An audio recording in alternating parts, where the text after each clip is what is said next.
آمنوا اتقوا الله حق تقاته ولا تموتن إلا وأنتم مسلمون يا الأرحام إن الله كان عليكم رقيبا يا أيها الذين آمنوا اتقوا الله وقولوا قولا سديدا يصلح لكم أعمالكم ويغفر لكم ذنوبكم ومن يطع الله ورسوله فقد فاز فوزا عظيما أما بعد فإن أصدق الحديث كتاب الله وخير الهدي هدي محمد صلى الله عليه وسلم وشر الأمور محدثاتها فإن كل محدثة بدعة وكل بدعة ضلالة وكل ضلالة في النار. Ayolah ikhwah, a'azani Allah wa iyyakum. Kita bersyukur kepada Allah Azza wa Jalla yang telah mengumpulkan kita pada kesempatan pagi hari ini dalam menunaikan ibadah yang sangat besar, yaitu salat subuh yang disaksikan oleh para malaikat. Inna Qur'anal fajri kana mashhuda, sesungguhnya Quran Fajar itu disaksikan oleh para malaikat. Itu artinya salat subuh salah satunya. Para malaikat berkumpul mensaksikan atau menyaksikan dan bersaksi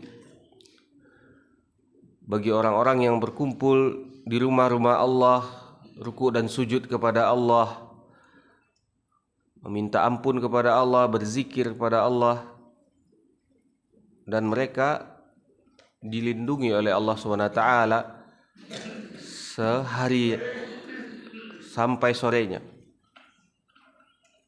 Man shalal fajr fahuwa fi dhimmatillah. Siapa yang salat subuh, salat fajar, maka dia dalam perlindungan Allah sehari itu sampai malamnya. Dia berada di dalam jaminan perlindungan Allah Subhanahu wa taala. Dan kita bersyukur kepada Allah yang telah memberikan kekuatan iman kepada kita untuk melaksanakan ibadah, memberikan kepada kita nikmat Islam, nikmat sunnah, dan juga nikmat dalam berkumpul di majelis ilmu. Allah berikan keinginan bagi hati kita untuk mendengarkan qala Allah qala Rasul, apa yang dikatakan Allah, apa yang dikatakan Rasulullah. Itu taufik dari Allah SWT. Sebagian orang ketika mendengarkan qala Allah qala Rasul enggak nyaman perasaannya, capek dia. Bahkan kalau dikasih nasihat malahan dia emosi, marah. Jangan banyak ngomong atau jangan banyak bacot segala macam. Ada sebagian orang yang tidak suka diberi nasihat. Tapi ada hamba-hamba Allah yang senang mendengarkan nasihat-nasihat. Ini taufik dari Allah SWT. Alladzina yastami'una al-qawla fayattabi'una ahsanah, yaitu mereka adalah orang-orang yang betul-betul beriman.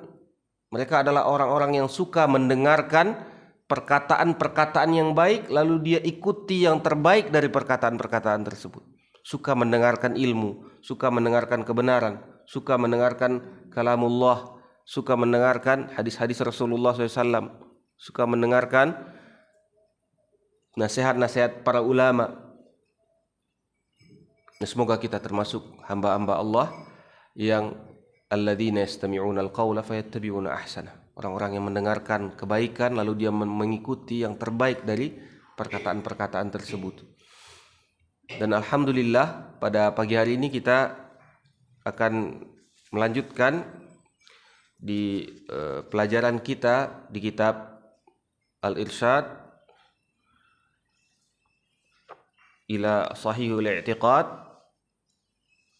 penjelasan tentang keyakinan yang benar yang ditulis oleh Syekh Shalih Al-Fauzan hafizahullah ta'ala, yang alhamdulillah sudah tinggal sedikit di penghujung pembahasan kita, tinggal sedikit lagi mengenai faslun fi tahdhiri minal bid'ah, bagian tentang pembahasan peringatan bahayanya bid'ah. Syekh Saleh berkata, hafizahullah ta'ala, ta'riful bid'ah awalan, ta'riful bid'ah anwa'uha wa ahkamuha. Al-bid'ah fil lughah ma'khudhatun minal bid'ah. Definisi bid'ah macam-macam dan hukum-hukumnya. Nah, bid'ah merupakan di dalam bahasa yaitu diambil dari kata al-bid'u wa huwal ikhtira', yaitu menciptakan sesuatu. Bid'ah. Jadi sesuatu yang diciptakan itu bid'ah namanya. Yang dibikin, yang dibuat. Ala ghairi mithalis sabiq, yang dahulunya tidak ada contohnya seperti itu. Itu makanya Allah juga badi'us samawati wal ard. Bid'ah. Badi'us samawati wal ard apa? Kenapa? Allah membuat tanpa ada contoh sebelumnya. Badi'. Yang memulai, yang pertama kali menciptakan bumi dan langit. Jadi al-bid'ah ini hal yang dibuat dan diciptakan, dibikin tanpa ada contoh sebelumnya. Wa minhu qauluhu ta'ala badi'us samawati wal ard. Di antaranya firman Allah dalam surat Al-Baqarah ayat 117,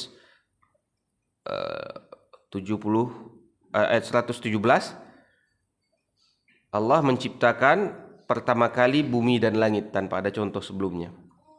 Ai mukhtara'uha, yang menciptakannya, yang menemukan atau yang menciptakan, ala ghairi mithalis sabiq, tanpa ada contoh sebelumnya. Wa qauluhu ta'ala qul ma kuntu bid'an minar rusul. Dan firman Allah Ta'ala dalam surat Al-Ahqaf ayat 9, Rasulullah diperintahkan mengatakan, qul, katakanlah, ma kuntu bid'an minar rusul, aku bukanlah rasul yang bid'ah, rasul yang baru, rasul yang datang pertama kali. Artinya Rasul atau Muhammad SAW bukan Rasul yang bid'ah, Rasul yang baru, hanya melanjutkan. Nabi Muhammad SAW hanya mengikuti saja dari rentetan para Rasul dan para Nabi yang dari zaman Nabi Adam.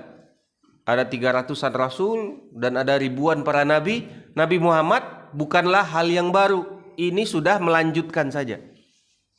Nabi SAW tidak membuat hal-hal yang baru, cuman melanjutkan saja risalah yang diutus oleh Allah SWT ke muka bumi. Ai ma kuntu awwalu man ja'a bi risalah minallahi ilal ibad, yaitu maksudnya bukanlah aku orang pertama yang datang membawa pesan dari Allah kepada hamba-hambanya. Bal taqaddamani katsirun minar rusul, tapi telah mendahuluiku banyak sekali para rasul yang menjadi pendahuluku. Wa yuqalu ibtada'a fulan bid'atan, yakni kalau dikatakan seseorang melakukan bid'ah artinya yakni ibtada'a tariqatan lam yasbaq ilaiha, dia melakukan sesuatu yang sebelumnya belum pernah dilakukan orang. Dia telah melakukan sesuatu yang dulunya tidak ada, belum pernah ada. Itu namanya mubtadi'. Orang melakukan sesuatu yang baru. Wal ibtida' ala qismain, dan bid'ah ini ada dua. Nah, ini yang sering kadang-kadang sebagian kaum muslimin tidak paham. Bid'ah ini ada dua jenis. Ibtida'un fil adat, bid'ah di dalam kebiasaan, adat istiadat. Kalibtida'ul muhtarat haditha wa hadha mubah. Seperti juga bid'ah dalam menciptakan alat-alat atau perkara-perkara duniawi. Ini mubah. Ada yang menciptakan mobil, ada yang menciptakan pesawat, ada yang menciptakan atau adat, kebiasaan, membiasakan diri dalam adatnya, berbagai macam adat, beda daerah, beda adat. Ini perkara-perkara yang mubah, boleh saja, nggak ada masalah. Li'annal asla fil adat al-ibahah. Karena kebiasaan atau perkara duniawi lah, maksudnya kebiasaan itu hukum asalnya mubah, boleh saja gitu. Kita biasa minum kopi, ya silakan. Oh, kalau saya biasa minum susu, ya silakan, nggak ada masalah. Ini perkara yang mubah, nggak ada masalah. Perkara-perkara duniawi, perkara adat. Walibtida' fid din. Yang kedua, bid'ah di dalam agama. Ini pembahasan kita. Ini yang masalah ini nih. Bid'ah dalam agama. Hadza muharram, kata Syekh, ini haram. Li'annal asla fihi tauqif. Karena hukum asal dari ibadah adalah tauqifiyah, berhenti. Ibadah ini hukum asalnya berhenti. Jadi hukum asal ada dua.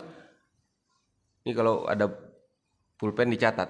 Yang pertama, hukum asal di dalam adat, kebiasaan, perkara duniawi, maka hukum asalnya mubah. Lakukan apa yang mau kita lakukan.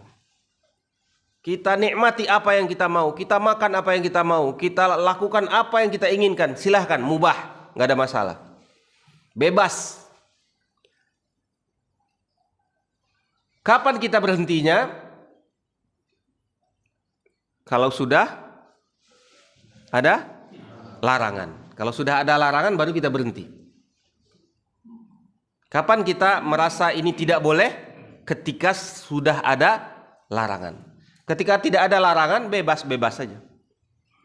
Boleh nggak kita jungkir balik, Ustadz? Ya, jangan ditanya, serah antum mau jungkir balik, mau ngapain, terserah, nggak ada masalah.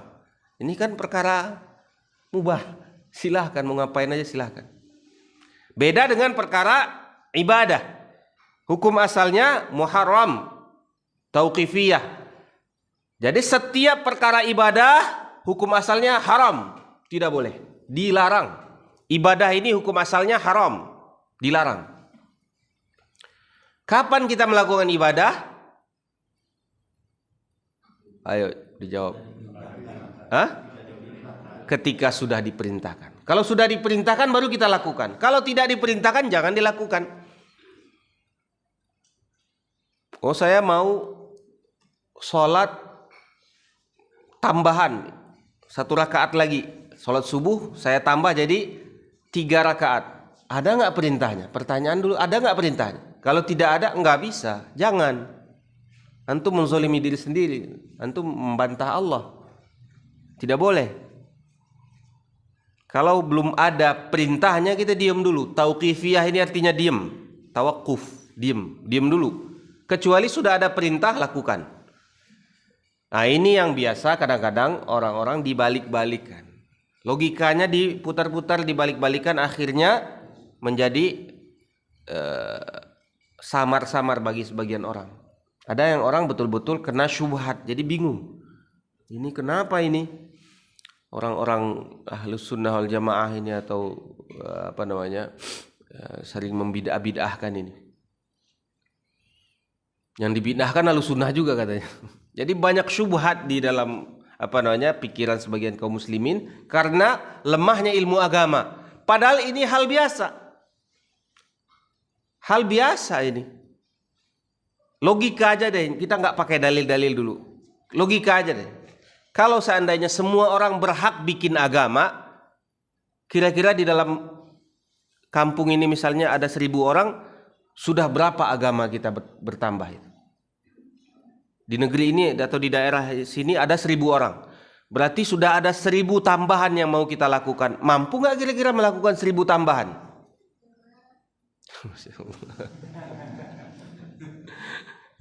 Yang kecil aja pinter, bisa memahami. Masa 1.000 tambahan harus kita lakukan? Karena orang yang mengajak membuat tambahan ini akhirnya dia merasa yang dia lakukan itu lebih baik daripada yang tidak melakukan. Berarti apa? Makin banyak dia bikin tambahan, makin baik dia. Dia merasa dia lebih baik.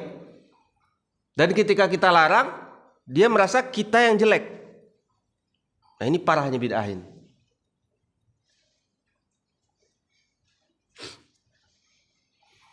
Makanya bid'ah ini bahaya, merusak agama. Dan agama yang sebelumnya telah rusak gara-gara bid'ah. Atau maksudnya risalah sebelumnya. Risalah Nabi Isa rusaknya kenapa? Bid'ah, karena Allah SWT berfirman, warahbaniyatan ibtada'uha ma katabna 'alaihim illa ibtigha'a ridwanillah. Orang-orang Nasrani itu telah membuat bid'ah rabbani. Rabbani itu menjadi pendeta atau menjadi hidup kependetaan atau hidup pastor. Hidup apa namanya itu ya? Sebagai biarawan itu. Itu bid'ah yang dilakukan oleh mereka. Ma katabna 'alaihi. Kami tidak memerintahkan mereka begitu, kata Allah SWT. Karena mereka ketika menjadi biarawati atau biarawan itu mereka tidak kawin-kawin. Ini bid'ah yang parah ini. Mereka sebagian tidak makan daging. Mereka tinggalkan semua kehidupan dunia. Mereka tahan diri mereka, penjarakan diri mereka di dalam gereja, di dalam tempat ibadah mereka. Ini bid'ah yang menghancurkan agama mereka. Dan siapa yang membuat-buat atau melakukan perkara yang berlebih-lebihan dalam agama, dia tidak akan mampu. Akhir-akhirnya mereka sendiri yang tidak mampu itu. Kan kita lihat bagaimana mereka tersiksanya di dalam itu, dalam gereja mereka. Bahkan ada yang orang yang jujur, sebagian udah pembohong sekarang di dalam gereja, dia kayak orang suci, di belakang beda lagi dia. Karena tidak mampu orang begitu. Masa tidak kawin-kawin? Bapak kira-kira nggak kawin-kawin mau nggak Pak kira-kira? Botak malah ya Pak ya. Masa sampai nggak kawin-kawin mati? Mendingan dagang aja deh daripada jadi orang soleh. Mendingan di pasar. Nggak kawin-kawin sampai mati, gimana nggak kawin-kawin sampai mati? Sebagian nggak makan daging. Yang perempuannya juga begitu.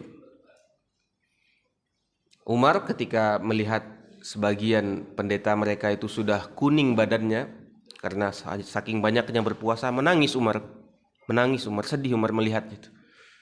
Lalu dia baca firman Allah Ta'ala, qul hal unabbiukum min akhsarina hal unabbiukum bil akhsarina a'mala alladzina dhalla sa'ihum fil hayatid dunya wa hum yahsabuna annahum yuhsinuna sun'a. Tidakkah kalian aku sampaikan atau aku kabarkan orang yang paling sesat kehidupannya, orang yang paling rugi kehidupannya di dunia, yaitu orang-orang yang sesat lalu mereka menyangka mereka sedang berbuat baik. Nah, ini bid'ahnya ini. Ini inti bid'ah. Mereka menyangka mereka sedang berbuat baik padahal mereka sesat. Coba kalau kita peringatkan, sebagian mereka itu bilang, wah Wahabi antum melarang orang mencintai Rasul, antum melarang orang berkumpul untuk mengingat Allah. Siapa? Kok kemana-mana perginya? Kita cuman melarang yang bid'ah, dibilang melarang untuk bersalawat, melarang untuk mengingat Nabi. Orang kalau sudah belajar hadis, itu mereka yang lebih ahli salawat daripada orang yang salawat-salawat di pinggir jalan itu.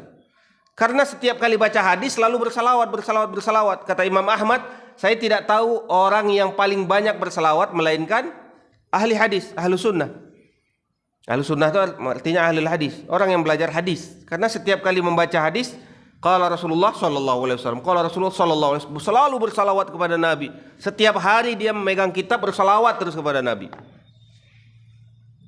Ini mereka ini cuman waktu-waktu tertentu kumpul rame-rame pakai gendang-gendang, itu aja waktu. Dan itu bid'ah. Nah, jadi inti bid'ah itu mereka menyangka mereka sedang berbuat kebaikan padahal mereka orang-orang sesat. Menangis Umar melihat pendeta-pendeta yang sudah sampai kuning badannya berpuasa. Karena mereka berpuasanya itu puasa wisol, disambung satu hari itu disambung ke hari selanjutnya. Berbagai macam bid'ah yang dibikin sama mereka. Sehingga nanti atau pada akhirnya pada hari ini di gereja itu tidak ada lagi, demi Allah tidak ada lagi perbuatan Nabi Isa yang mereka kerjakan. Padahal kalau mereka mau jujur, Nabi Isa atau Yosua atau Yesus itu kan mereka ikutin seharusnya apa yang dilakukan Nabi Isa. Sekarang Nabi Isa sunat. mereka nggak mau sunat. Nabi Isa tidak makan babi, mereka makan babi. Nabi Isa melakukan ketaatan kepada Allah, menjauhkan dosa dan maksiat. Mereka bilang Yesus sudah mati di kayu salib, kita udah bebas buat dosa, nggak ada masalah lagi karena sudah ada tebusannya. Silahkan bikin dosa, ya malu masih itu, lakukan apa yang kalian inginkan, silahkan tafadhol. Enak banget mereka. Nabi Isa aja menjauhkan dari dosa dan maksiat, mereka bebas. Lebih hebat dari Nabi dia. Dan mereka lakukan berbagai macam hal yang tidak pernah, mungkin Nabi Isa pun tidak pernah membayangkan akan terjadi begitu. Ada yang sampai joget-joget di dalam tempat ibadahnya, ada yang lompat-lompat, ada yang bawa alat musik, drum band, piano segala macam, ada yang seruling, macam-macam lah. Laki-laki, perempuan pakai rok mini di dalam joget-joget. Ya Allah, sampai segitunya. Padahal mereka pakai foto Bunda Maria udah kelihatan pakai jilbab, ya kan? Pakai ini. Kan udah difotoin sama mereka tuh atau dibikin lukisan. Kok pakai pakaian rok mini begitu kok? La ilaha illallah. Udah enggak ada ininya lagi, enggak ada hubungannya lagi agama mereka dengan agama Nabi Isa. Saking banyaknya bid'ahnya. Itu terjadi berapa? 650-an atau enggak sampai 700 tahun. Hancur agamanya. Sebab kehancuran agama Nabi Isa apa? Bid'ah. Hancur agama Nabi Isa. Karena bid'ah yang ibtada'uha, mereka bikin-bikin. Hancur agama Nabi Isa semuanya. Karena bid'ah-bid'ah mereka. Dan agama ini akan dijaga oleh Allah SWT. Beda dengan agama-agama para nabi sebelumnya. Beda dengan ajaran-ajaran para nabi sebelumnya. Agama Islam ini akan dijaga oleh Allah dengan janji Allah dari lisan Rasulullah SAW. La tazalu ta'ifatun min ummati zahirina alal haq. Akan ada selalu, la tazal ini akan ada selalu, tidak akan pernah habis. La tazalu ta'ifatun min ummati zahirina alal haq. Dia akan selalu tampil di dalam kebenaran, tegak di dalam kebenaran. Tidak akan berubah dia dari kebenaran. Akan selalu ada. Beda zaman, beda jumlah mereka. Bisa jadi satu zaman banyak, bisa jadi satu zaman sedikit. Tapi pasti ada selalu. Selalu akan ada sampai hari kiamat. Ini janji dari Allah. Sampai sekarang yang seharusnya kalau agama Nabi Isa 600-an tahun sudah hancur, ini sudah 2 kali lipat, 1444 tahun. Memang sudah hancur sebagian agama kita. Ummu Darda mengatakan ketika sudah datang zaman tabi'in dan tabi'in, kalian ini tidak ada yang sama lagi ini saya lihat dengan Rasulullah. Cuman sholat kalian aja yang sama. Dia sampai bilang begitu. Itu zaman keemasan. Kalau sekarang sampai sholat udah beda-beda, ya kan? Kalau zaman dulu satu sholat aja yang masih sama. Kalau sekarang sampai sholat aja udah beda-beda. Sudah berbagai macam bid'ah yang terjadi. Bahkan ada anekdot atau bercandaan sebagian orang dulu, zaman dulu itu Muhammadiyah sama NU berantem. Satunya berantem karena mempertahankan kunut, yang satunya berantem ingin mengatakan kunut itu tidak ada, bid'ah. Nah pada hari sekarang mereka tidak berantem lagi. Kenapa? Karena sudah tidak sholat subuh lagi mereka. Sebagian mereka udah tidak, jadi nggak berantem lagi. Nah, sampai segitunya sekarang. Sudah banyak yang tidak sholat sekarang. Zaman dulu walaupun mereka berantem mereka sholat. Minimal aslu sholatnya masih sepakat kita. Sholat kewajiban sholatnya. Sekarang bahkan sholatnya juga udah ditinggalkan. Sholat subuh sudah sepi. Kenapa? Udah akhir zaman.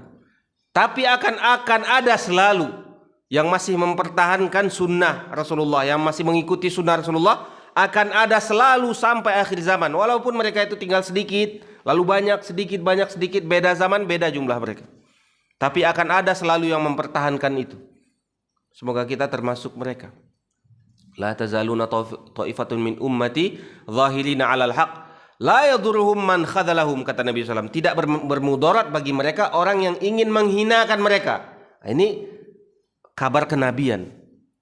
Artinya apa? Sebagian orang menghina mereka, tapi tidak bermudarat bagi mereka. La yadurhum, tidak bermudarat bagi mereka orang yang ingin menghinakan mereka. Sekarang kita kadang-kadang sholat dihina orang. Wah, ini teroris. Sholat aja dibilang teroris. Ngapain kita nggak gangguin orang? Tuh lihat tuh, udah sesat. Padahal orang ke masjid aja bisa dibilang sesat sekarang. Jangan terlalu keras agamanya.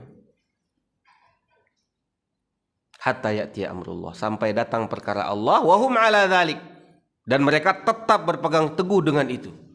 Baik datang kematian mereka atau datang hari kiamat, mereka sampai akhir mereka tetap berpegang teguh dengan itu. Nah, inilah tamassuk, namanya bis sunnah, orang yang berpegang teguh dengan sunnah Rasulullah SAW. Dan sunnah ini ringan, bid'ah ini berat bid'ah itu. Sunnah ini hal-hal yang ringan, hal yang sudah diketahui oleh Allah cocok untuk umatnya, cocok untuk kita. Lalu sebagian orang membikin hal-hal yang untuk memberat-beratkan dirinya, memberatkan orang lain. Dipaksa orang harus kumpul di Monas. Kenapa orang harus kumpul di Monas? Yang kumpul di situ itu lebih baik, yang bawa gendang itu lebih baik, yang bawa ini lebih baik. Di mana dalilnya? Wah, kumpulkan orang. Misalnya di hari Maulid, kumpulkan orang semuanya. Terus habis kumpul mau ngapain? Habis kumpul ngapain ngumpulin orang? Emang orang tambah soleh apa habis kumpul begitu? Malahan banyak anak muda-mudi pacaran itu di jalan-jalan pakai motor, pakai apa. Ada zaman-zaman dulu sudah meninggal beliau rahimahullah. Saya di Jakarta, ramainya malam minggu minta ampun, tetet itu. Kebetulan wali kotanya dulu mendukung. Siapa namanya wali kota itu dulu? Mendukung wali kota Jakarta zaman dulu itu, tahun-tahun 10 tahun yang lalu. Itu ramainya minta ampun tengah malam. Itu mereka pulangnya sebelum subuh. Orang sholat subuh udah sepi semua. Orang sholat subuh nggak ada lagi mereka di masjid, nggak ada lagi mereka di jalan-jalan. Jam-jam 3, jam 4 baru pulang. Tidur ngorok di rumah nggak sholat subuh. La haula wala quwata illa billah. Padahal mereka kalau tidur enak aja semalaman gitu, nggak gangguin orang, nggak mau, tinggal bangun sholat subuh udah. Dia dalam sholat subuh itu dia mendapatkan keutamaan yang jauh lebih besar daripada semua yang dia lakukan itu. Bahkan lebih utama daripada dunia dan segala isinya. 2 rakaat sebelum subuh. Buat apa mereka itu? Kadang hujan-hujanan, kadang-kadang la haula wala quwata illa billah. Baik, kita lanjutkan. Jadi hukum asal di dalam adat itu mubah, bebas. Bikin-bikin gak apa-apa. Dalam kebiasaan, di dalam perkara duniawi bebas. Kita bikin-bikin gak ada masalah. Tapi di dalam ibadah tauqifiyah, harus kita tunggu dalil. Kalau tidak ada dalil, tidak boleh. Bedanya ahlu sunnah, ini penting ini, ingat atau dicatat. Bedanya ahlu sunnah dengan ahlul bid'ah, ahlu sunnah dapat dalil dulu, baru beramal. Dia tunggu dalil dulu, baru dia beramal kalau sudah tahu dalilnya. Kalau sudah tahu ini dari Rasulullah, dari perintah Allah, baru dia amalkan. Karena mengikuti dalil. Ahlu sunnah hidupnya mengikuti dalil, mengikuti perintah. Bedanya ahli bid'ah dengan ahli sunnah, mereka beramal dulu. Coba lihat, amalan bid'ah itu mereka beramal dulu. Nanti setelah beramal baru bikin-bikin dalil, cari-cari dalil. Maka dalilnya itu kata Syekhul Islam Ibnu Taimiyah, kalau kita lihat selalu orang-orang yang berbuat bid'ah itu dengan membawakan dalil dari Al-Quran dan hadis, lihat di dalil itu ada bantahannya langsung buat dia. Wah, ada orang zikir jamaah, dia kumpulkan orang satu lapangan. Subhanallah, dia suruh orang melambai-lambaikan tangan segala macam. Ketika kita tanya dalilnya, dicari, dapat dalilnya. Wah, kenapa harus kita berzikir ramai-ramai begini di lapangan? Kenapa harus kita ini panas-panasan, hujan-hujanan di situ? Dan dia, kenapa ini lebih utama daripada orang yang sholat di rumah? Dia bilang, alladzina yadhkuruna Allah qiyaman wa qu'udan wa 'ala junubihim. Dalilnya yaitu orang-orang yang soleh itu siapa? Yang mengingat Allah qiyaman. Mereka itu alladzina yadhkuruna Allah qiyaman. Mereka mengingat Allah dalam keadaan berdiri. Ini kita berdiri nih sekarang nih, berdiri. Coba kita lihat dalilnya. Kita periksa lagi dalilnya. Qiyaman. Ya udah, kita anggap aja benar udah. Qiyaman. Allah memerintahkan, karena biasanya orang ahli bidah ini memakai dalilnya umum. Ahlus sunnah memakai dalil khusus. Langsung ditanya sahabat melakukan tidak. Kalau dalil umum banyak. Dalil umum, dalilnya apa? Zikir jamaah, qul huwallahu ahad, Allahu samad. Ya, ada apa hubungannya? Ini kan dalil umum, nggak ada ininya, nggak ada korelasinya. Kalau Ahlus Sunnah selalu mencari amalan sahabat, dalil khusus. Kalau seandainya ini amalan Rasulullah, amalan para sahabat, pasti telah dilakukan dulunya. Kok mereka tidak tahu, kok kita tahu? Kelebihan kita apa? Kehebatan kita apa? Padahal mereka yang pertama kali mengamalkan agama ini. Kok mereka nggak tahu, kok kita tahu? Kan nggak mungkin. Dalil khusus. Nah, mereka mengatakan alladzina yadhkuruna Allah qiyaman. Mereka itu mengingat Allah dalam keadaan berdiri. Ayo berdiri semua. Subhanallah. Kan begitu-begitu biasanya. Alhamdulillah. Nangis-nangis. Kita lihat dalilnya. Alladzina yadhkuruna Allah qiyaman wa qu'udan, kata Allah. Lalu duduk. Ayo duduk, suruh duduk. Ayo duduk. Nah, ini duduk ada. Wa 'ala junubihim, dan dalam keadaan tidur. Bagaimana dia suruh orang tidur? Coba suruh orang di lapangan itu tidur semua itu. Suruh orang berbaring semuanya. Gimana disuruh orang berbaring? Ini dalil umum, nggak ada hubungannya dengan amalan tersebut. Amalan itu di dalam Al-Quran itu biasanya disampaikan secara umum. Aqimus shalah, laksanakanlah sholat. Bagaimana cara sholat? Nggak bisa kita bikin-bikin. Kita harus kembali ke sunnahnya Rasulullah SAW. Bagaimana cara sholat Rasulullah? Bagaimana cara sholat sahabat? Bagaimana amalan-amalan yang dilakukan oleh para sahabat dalam sholatnya? Itu yang kita contoh. Karena mereka murid pertama Rasulullah. Sholat mereka itu jadi dalil. Alaikum bisunnati wa sunnatil khulafa Rasyidin wal Mahdiyin min ba'di. Ikuti sunnahku dan sunnah para khulafa setelahku. Dan secara umum para sahabat dari khulafa yang besar yang 4 itu. Kenapa? Karena mereka murid pertama, mereka yang paling tahu syariat ini. Tidak mungkin mereka tidak tahu lalu kita tahu setelah 15 abad. Setelah 1444 tahun baru kita tahu. Padahal mereka zaman dulu jahil, tidak mengerti. Yang benar kita apa mereka? Tidak mungkin kita yang lebih benar. Mereka yang lebih benar karena mereka itu ditampilkan untuk contoh. Seharusnya kita mencontoh kepada amalan mereka. Nah, al-bid'ah fid din naw'an. Bid'ah dalam agama ini ada 2 jenis.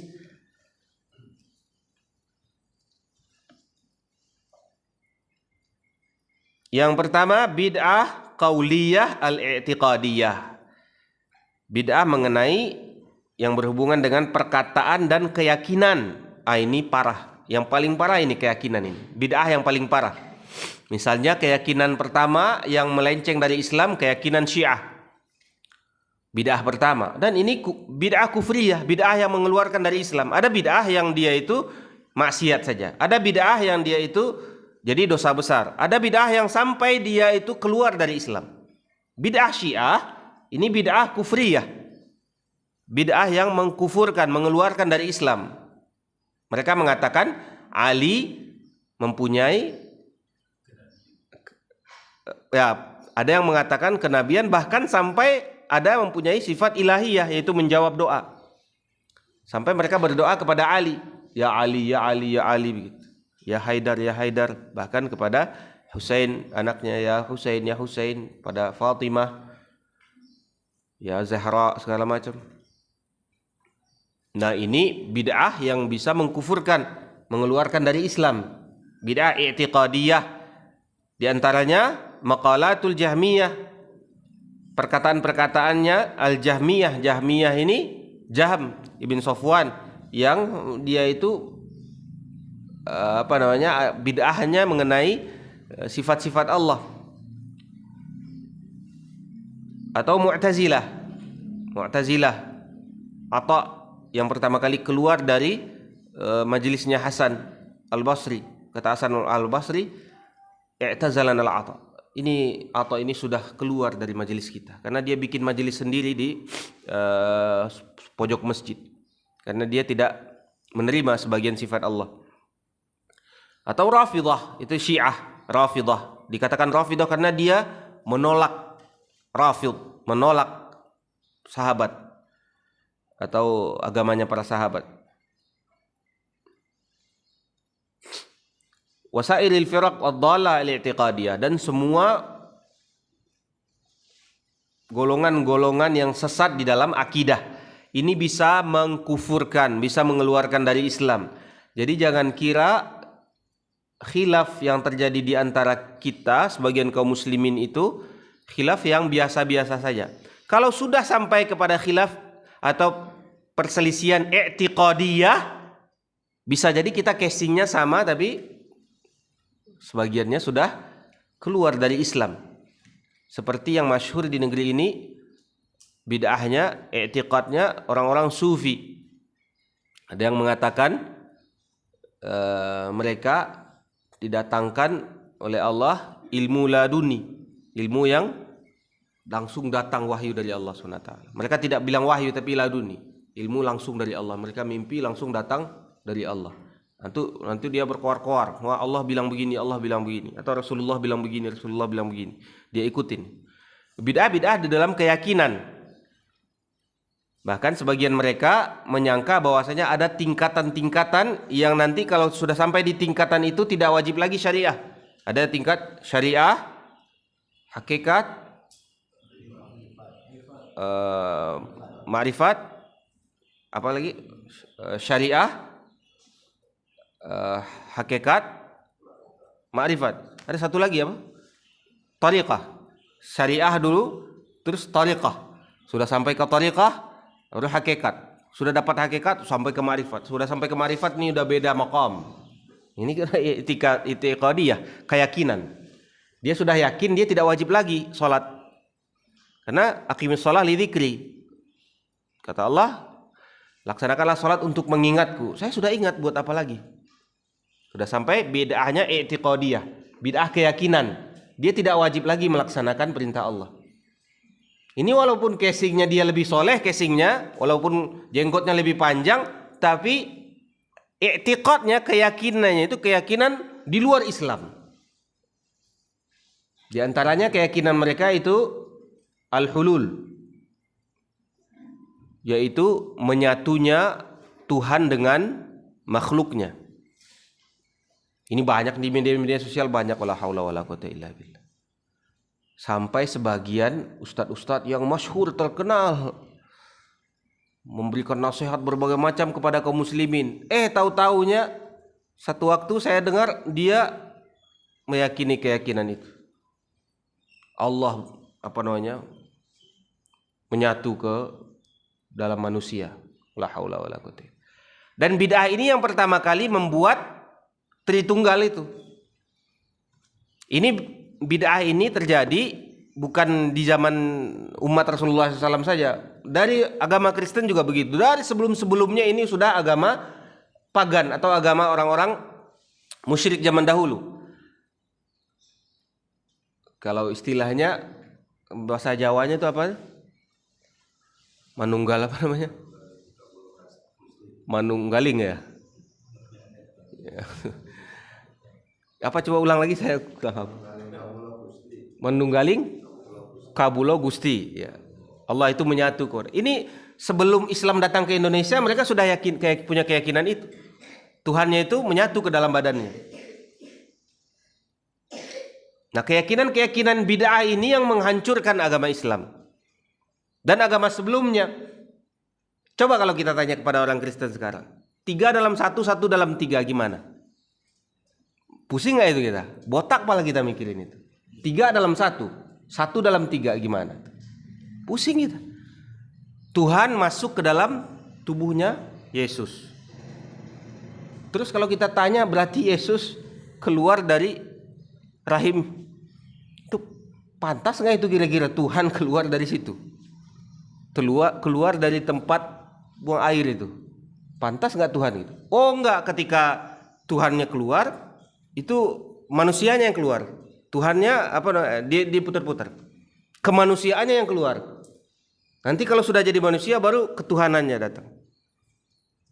Yuk kita ini lagi. Terus dia bilang Yesus sekolah di Nazaret, kata begitu. Terus kalau kita tanya, berarti Tuhan Anda sekolah? Bingung juga dia bilang. Ya Tuhan sekolah. Berarti gurunya Tuhan siapa? Aduh gimana? Tuhan ada gurunya. Kalau kita tanya, mana yang lebih pintar, gurunya Tuhan apa Tuhannya? Ya pintar Tuhan lah. Kenapa Tuhan sekolah? Kenapa macam-macam itu, muter, akhirnya ujung-ujungnya botak pala kita kalau mikirkan itu. Bingung gitu. Terus kalau yang dibunuh itu siapa? Tuhan apa manusia? Yang dibunuh itu Tuhan Yesus apa manusia? Tuhan. Tuhan kok dibunuh? Berarti manusianya dibunuh. Tuhannya di mana ketika dibunuh? Tuhannya di sorga. Kok diem aja dilihat yang dibunuh itu anaknya? Masa ada dibilang Tuhan membunuh anaknya untuk menebus dosa manusia. Kira-kira nih, ini jangan Tuhan aja ya dibego-begoin kita. Masa kira-kira bapak mau nggak bunuh anak untuk mengampuni dosa orang? Ini bapak punya anak nih. Kita ngelihat ada orang penjahat, banyak penjahat, pezina, pemabuk segala macam. Demi mengampuni dosa penjahat, kita bunuh anak. Ini akalnya di mana nih? Mau bunuh anak untuk mengampuni dosa penjahat. Ini udah berbagai macam. Ini awalnya atau teori mereka itu hululiyah. Tuhan masuk ke dalam badannya hambanya, ke dalam tubuh manusia. Jadi mereka itu mengatakan tidak ada lagi yang perlu disembah. Siapa yang menyembah, siapa yang disembah, karena dia Tuhannya sudah di dalam badannya. Tuhan saya di dalam hati saya. Siapa yang menyembah, siapa yang disembah sudah ada di dalam badannya, buat apa lagi menyembah? Yang paling penting itu ingat. Nah ini bid'ah i'tiqadiyah. Hal-hal yang baru di dalam keyakinan yang menghancurkan, merusak keyakinan Islam. Makanya kita wajib belajar akidah yang benar, akidah yang lurus. Yang kedua, bid'ah di dalam ibadah.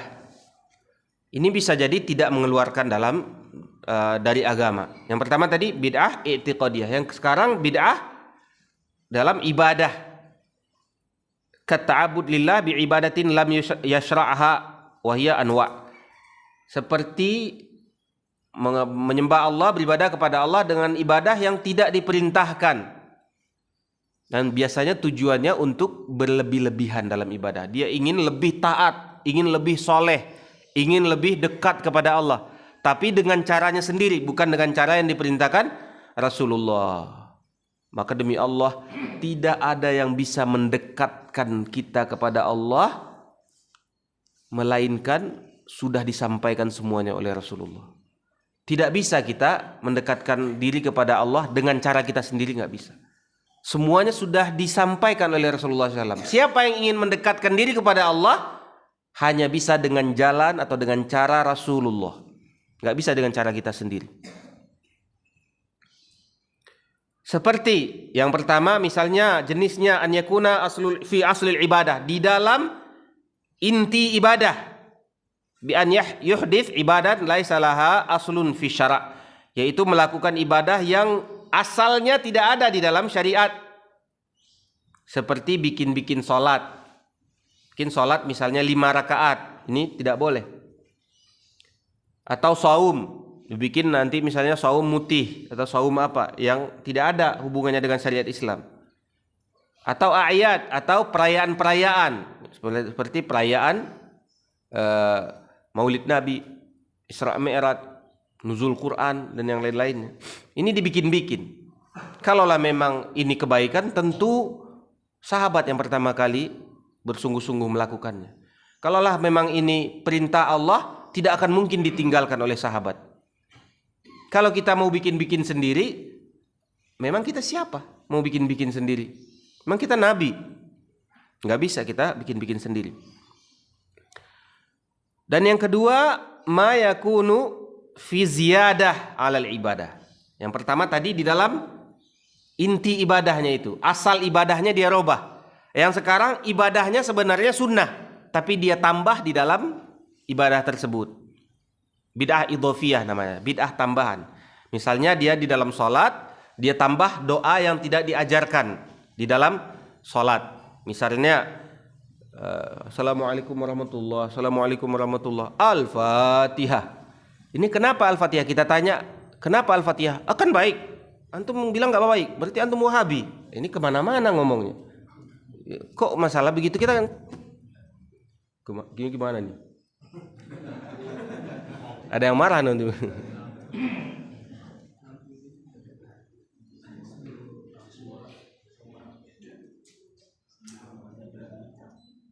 Baik, alhamdulillah. Takutnya ada yang marah, saya juga. Kalau saya nggak takut sih sebenarnya, cuman bapak-bapak yang saya takutkan. Kalau saya sudah biasa, kadang-kadang dikasih tahu oleh pengurus masjid, jangan bahas bid'ah ya Ustaz. Terus bahas apa lagi mau bahas bid'ah? Maunya itu yang enak-enak, lucu-lucu, lawakan-lawakan. Emang saya badut apa? Mau ngelawak-ngelawak? Nggak mau saya. Kalau saya sudah dilarang-larang ngomong masalah tauhid, masalah syirik, masalah bid'ah, masalah sunnah, mending ditinggalkan aja. Ini udah nggak ada kebaikan lagi. Karena inti Islam itu, inti Islam tauhid, mengajak ke tauhid, melarang kepada syirik, mengajak kepada sunnah, melarang dari bid'ah. Itu inti agama. Kalau inti agama tidak boleh, terus ngapain kita jadi pelawak? Mau kita menghibur ibu-ibu? Nggak ada manfaatnya lagi. Nah, kalau seandainya dilarang, kenapa antum melarang saya baca Al-Fatihah setelah salam? Kita tanya, ada nggak dari Rasulullah? Ini bid'ah idhofiyah. Salatnya sebenarnya salatnya masyru'. Salatnya diperintahkan. Rasulullah SAW memerintahkan salat. Cuman membaca Al-Fatihah berjamaah setelah salat, ini ada nggak dalilnya? Ketika ditanya, dibilang tidak ada dalilnya. Taib, kalau tidak ada dalilnya, terus yang benar yang mana katanya? Kita sampaikan Rasulullah SAW ketika baca Assalamualaikum, Assalamualaikum, habis itu mengatakan apa? Astagfirullah, astagfirullah, astagfirullah. Demi Allah, kalau dia tegakkan sunnah ini, mati bid'ahnya. Ya enggak? Kalau dia lakukan sunnah Rasulullah, astagfirullah, astagfirullah, astagfirullah, Allahumma antas salam wa minkas salam. Allahumma antas salam wa minkas salam. Wa ilaika ya'udus salam. Allahumma antas salam wa minkas salam. Tabarak tarabana ya dzal jalali wal ikram. Lalu dia bertahlil la ilaha illallah wahdahu la syarika lahu lahul mulku wa lahul hamdu wa ala kulli syai'in qadir. Allahumma la mani'a lima a'taita wa la mu'tiya lima mana'ta wa la yanfa'u dzal jaddi minkal jaddu. La haula wa la quwwata illa billah. La ilaha illallah wa la na'budu illa iyyahu. La ilaha illallah wa la na'budu illa lahul mulku wa lahul hamdu wa lahu tsana'ul hasan. Lalu dia bertasbih 33, bertahmid 33, lalu takbir 33. Dan bahkan kata Nabi SAW ya dalam hadis, siapa yang membaca ini diampuni dosanya walau misla zabadul bahar, sampai kalaupun dosanya itu seperti buih di lautan banyaknya itu, seperti laut itu banyak dosanya, diampuni dosanya semuanya. Bagaimana itu kalau dia lakukan itu? Diampuni Allah dosanya semuanya tuh.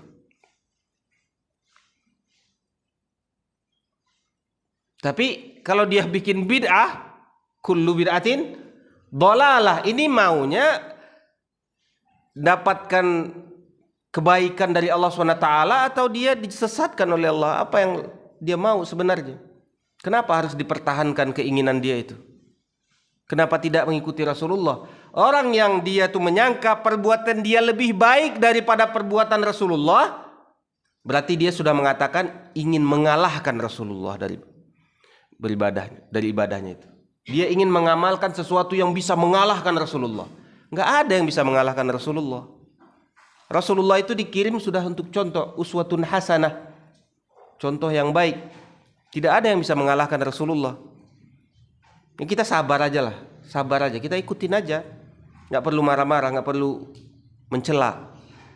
Kenapa setiap orang yang mengajak dia untuk diampuni Allah, dia mencela? Ini kan kita mengajak supaya dia diampuni Allah, supaya dia mengikuti sunnah Rasulullah, supaya dia menjadi pengikut Rasulullah SAW. Tapi syaitan memberikan was-was ke hati-hati manusia, lalu dibikin marah. Ya kenapa marah? Karena sudah dihembuskan oleh syaitan terkadang ke hati-hati mereka. Jadi mereka itu nggak mikir lagi. Pokoknya setiap yang melarang saya melakukan ini Wahabi udah nggak benar itu. Kenapa? Melarang-larang. Masa ibadah aja dilarang? Ya dia ibadah, tapi ibadah yang dia bikin sendiri, bukan ibadah yang diajarkan Rasulullah SAW. Dan tidak ada ruginya bagi kita, mau dia masuk neraka tidak ada ruginya bagi kita. Tapi kan kita sayang kepada dia. Kita sayang. Kadang-kadang orang yang mengajak kepada sunnah itu, untuk saking sayangnya dia kepada orang tersebut, dia rela dimaki orang supaya menyelamatkan dia, menyelamatkan orang tadi yang salah itu. Kadang-kadang dia dimaki, dia rela dimaki. Kenapa? Untuk kepentingan antum. Antum juga masuk neraka nggak ada masalah, nggak mengganggu kita kok antum masuk neraka. Cuman kan karena saking sayangnya kita kepada umat ini, jadi tidak ada yang lebih sayang kepada umat ini melainkan Ahlus Sunnah wal Jamaah, Salafiyin. Yang dibilang Wahabi itu adalah orang yang paling sayang kepada umat ini, karena nggak ada untungnya dia, nggak ada untungnya dia melarang orang itu, nggak ada untungnya. Untungnya cuma dari Allah. Untungnya, wa ma as'alukum alaihi ajran. Aku tidak minta kepada kalian ganjaran, tidak minta upah, tidak minta uang, tidak minta gaji dari kalian. Tapi dari Allah, kita inginnya dari Allah, supaya Allah ridho. Sebagian orang yang menunjukkan manusia kepada kebenaran itu lebih besar ganjarannya daripada humran na'am, daripada onta merah. Onta merah itu onta yang paling mahal, yang paling megah di bangsa Arab dulu. Kalau mobil sekarang, mobil kayak Ferrari adalah ganjarannya itu sangat besar sekali di sisi Allah. Adapun ganjaran duniawi, kadang-kadang di dunia orang yang mengajak kepada tauhid, yang mengajak kepada sunnah, kadang-kadang dicaci, dimaki, disalahkan. Kalau mereka mikir, kenapa ya orang-orang ini ya, makin dia dimaki, makin dia dicaci, tetap aja dia mengajak kepada sunnah, melarang kepada bid'ah. Untungnya di mana? Seharusnya dia mikir, kita untungnya hanya dari Allah SWT. Kita minta hanya kepada Allah, kita hanya berharap dari Allah SWT. Allah perbaiki kita, Allah perbaiki amalan kita. Maka kita mengajak kepada sunnah itu akan mematikan bid'ah. Dan sebaliknya, ini dicatat, tidaklah ada tegak sunnah, satu sunnah, melainkan akan mati satu bid'ah yang sama. Dan tidaklah ada tegak satu bid'ah, melainkan mati sunnah Rasulullah SAW. Kalau dia sudah, misalnya assalamualaikum, assalamualaikum, terus sallu ala nabi, Allahu akbar, al-fatihah, berarti kan orang tidak baca sunnah lagi. Tidak baca lagi zikir setelah sholat, tidak baca lagi perintah-perintah Rasulullah SAW. Nah, maka bid'ah ini lama-kelamaan akan mematikan sunnah. Tapi kalau sunnah ditegakkan, lama-lama mati bid'ah. Alhamdulillah seperti di masjid ini. Makin belajar sunnah, makin hilang bid'ahnya. Di masjid lain biasanya kalau subuh itu udah ramenya minta ampun. Allahu Akbar, la ilaha illallah, salawat di mana-mana, macam-macam. Rame, heboh. Padahal seharusnya kalau memang mereka pengen rame, yang sunnah itu seharusnya dia azan pertama itu, yang salatu khairul minan naum itu, azan Bilal, azan malam itu seharusnya. Nah, azan malam sudah jarang kedengaran sekarang. Saya zaman dulu waktu kecil masih sering saya dengar azan malam itu. Itu ada azan membangunkan orang salat tarawih, salat tahajud jam-jam 3 atau jam setengah 3 itu ada azan seharusnya. Udah jarang di sini orang yang azan sebelum. Ramenya itu malahan nyanyi-nyanyi. Bahkan sebagian ada nyanyi percintaan, dia nggak tahu, dia taunya bahasa Arab aja, dia setel itu.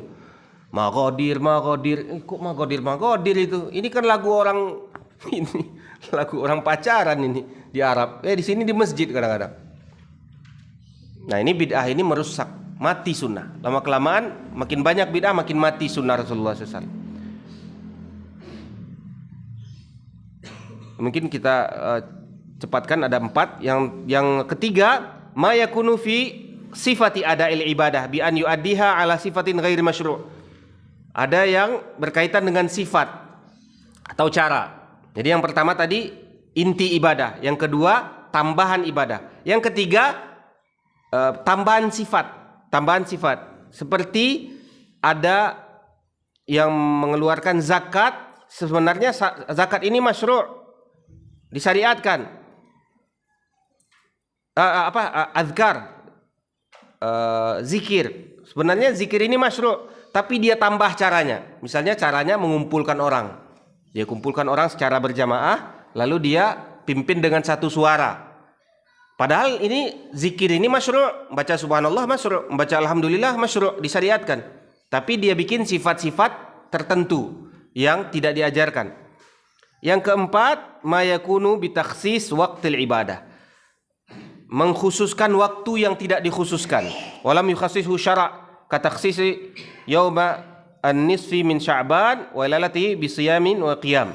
Seperti nisfu Sya'ban misalnya. Pertengahan Sya'ban ada sholat khusus, ada acara khusus, ada puasa khusus yang tidak diajarkan oleh Nabi SAW. Nah ini yang berkaitan dengan jenis-jenis bid'ah. Mungkin insya Allah kita akan lanjutkan pembahasan ini. Ini pembahasannya nih seru, ngeri-ngeri sedap ini kadang-kadang kalau di tengah masyarakat. Tapi sabar aja, sabar aja.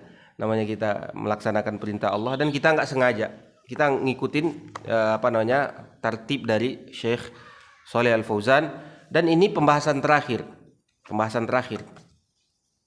Semoga Allah SWT berikan kita ilmu yang bermanfaat. Sallallahu ala nabiyina Muhammad wa ala alihi wasallam. Mungkin kalau ada pertanyaan mungkin 1 atau 2 sebelum kita akhiri. Tafadhal. Saya mendengar informasi bahwa zikir pada salat itu dijaharkan, batasan jaharnya yang digunakan Nabi. Bismillahirrahmanirrahim. Alhamdulillahirabbil wassalatu wassalamu ala Rasulillah. Ini adalah salah satu sunnah mahjurah. Sunnah mahjurah ini banyak. Sunnah yang sudah ditinggalkan kebanyakan orang. Ini zikir habis salat ini, ma'arafna inqidha'i salatin Nabi SAW illa bitakbir, kata para sahabat. Kami tidak mendengar atau tidak tahu selesainya salat Nabi SAW kecuali kami mendengar orang teriak-teriak bertakbir. Takbir dalam bahasa sahabat itu ia bertasbih, bertahmid. Kalau kita kan bertasbih atau jadi membaca zikir maksudnya. Jadi zikir pada zaman para sahabat itu keras, tapi tidak berjamaah, ini beda. Jadi Rasulullah SAW itu setelah assalamualaikum itu dikeraskan. Astaghfirullahaladzim, astaghfirullahaladzim, astaghfirullahaladzim. Allahumma antas salam minkas salam, dikeraskan. Subhanallah, subhanallah, subhanallah, alhamdulillah. Dan ini dipraktekkan oleh Syekh bin Bas dan para muridnya, dan juga umumnya di Saudi yang masih mempertahankan sunnah ini. Coba kita lihat di Masjidil Haram, kalau duduk di Masjidil Haram, kalau ada orang Arab yang mungkin yang tampangnya soleh atau mungkin kelihatan punya ilmu, biasanya dia begitu. Ini di Saudi masih dipertahankan. Tapi bukan berjamaah, beda dengan kita. Bukan zikir jamaah, bukan. Tapi baca keras.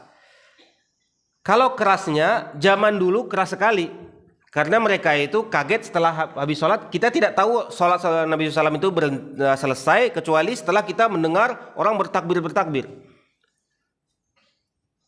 Dan ada dalil-dalilnya. Wa kanal jahru bidzikri fi zamanin Nabi SAW. Dalam Sahih Bukhari juga, ini Sahih Bukhari semuanya.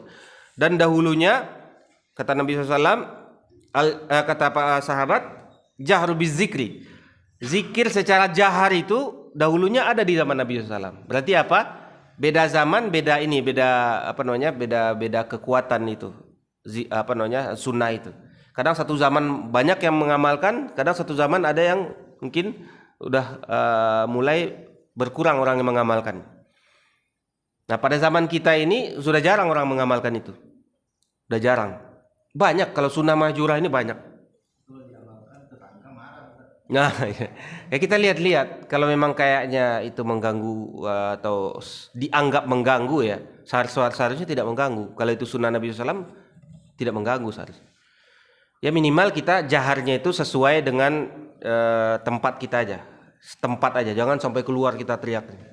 Kalau zaman Nabi SAW mungkin keras, karena mereka itu softnya panjang. Mereka itu paling belakang, tahunya orang sudah teriak-teriak di depan baru dia tahu. Mereka tahu. Wa kana al-jahru bidzikri kana fi zamanin Nabi SAW. Kata sahabat, sungguhnya zikir secara jahar itu dahulunya ada di zaman Nabi SAW itu diamalkan. Nah, jadi kita membaca astagfirullah, astagfirullah, astagfirullah. Ya dengan suara lirih lah, atau mungkin dengan suara yang kita dengar. Lebih daripada suara ketika sholat. Nah, itu yang lebih sunnah. Dan ini bukan sunnah wajibah. Sunnah itu ada bertingkat-tingkat. Ada yang sunnah sudah wajib, kalau tidak diamalkan berdosa kita. Ada lagi sunnah yang dia itu mustahabbah, baik dilakukan, tapi dia tidak membatalkan ibadah kita kalau kita tidak lakukan. Seperti tadi sunnah mengeraskan zikir tadi. Ada lagi kadang-kadang sunnah tapi satu saat dia bisa jadi makruh, hal yang tidak disukai. Kenapa? Karena mungkin masyarakat atau keadaan sudah tidak bisa menerima itu. Contohnya misalnya sholat pakai sendal. Kira-kira Bapak sholat masuk pakai sendal, kira-kira gimana di sini? Ini sunnah loh. Ada sunnah yang memang pada satu waktu memang belum bisa kita lakukan. Tidak bisa. Coba Bapak hujan-hujanan, sendalnya kotor-kotor, pakai kena becek segala macam, terus masuk masjid jadi imam lagi dari dulu tuk udah membekas semuanya, terus sholat gitu, gimana tuh kira-kira? Tapi itu sunnah, demi Allah itu sunnah, itu sunnah. Kata Nabi SAW, sallu bin ni'al khaliful yahud, pakailah sendal ketika sholat, selisihilah orang Yahudi. Orang Yahudi itu membuka sendal ketika mereka sholat.